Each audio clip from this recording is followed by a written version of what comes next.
स्वामी समर्थ. चला आज आपण दोडक्याची चटणी बनवणार आहे. त्याच्यासाठी आपण दोडका न्यायला आलेलो. हो का, आता आपण दोडका घेऊन आलेलो आहे. तर ह्याच्यावरचे हे काढून घेऊया आणि खलबत्त्यामध्ये काढून घेऊया. बघा आता स्वच्छ करून घेतलेलं ह्याच्यावरचे काढून आता आपण ह्या खलबत्त्यामध्ये काढून घेऊ. बघा एवढा झालेला आहे काढून आपला दोडका.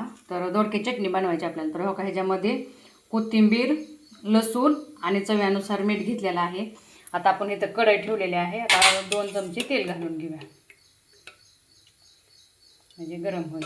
आपण त्याला चटणी बनवायची म्हणल्याच्या नंतर जरा थोडं ढलतं तेल टाकूया. आता मोहरी टाकून घेऊया. आता आपण जिरे टाकून घेऊया. हो का, आता आपण कढीपत्ता टाकून घेऊया. आता जेवणात कढीपत्ता खाल्ल्याला चांगला असतो. आता आपण हळद टाकून घेऊया. आता आपण ही सारण केलेलं ही टाकून घेऊया.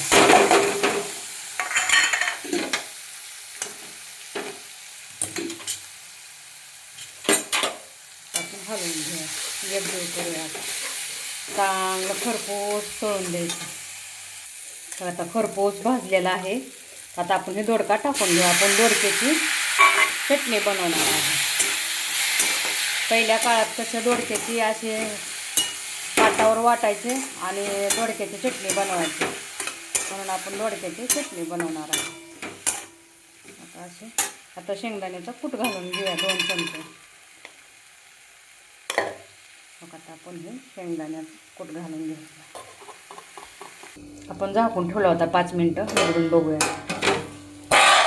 बघा हो का, पाणी सुटलेलं आहे.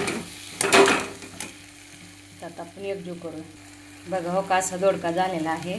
आणि माझ्या मैत्रिणींनो, तुम्ही असाच दोडका बनवता का? मला कमेंट करून सांगा आणि फॉलो करा.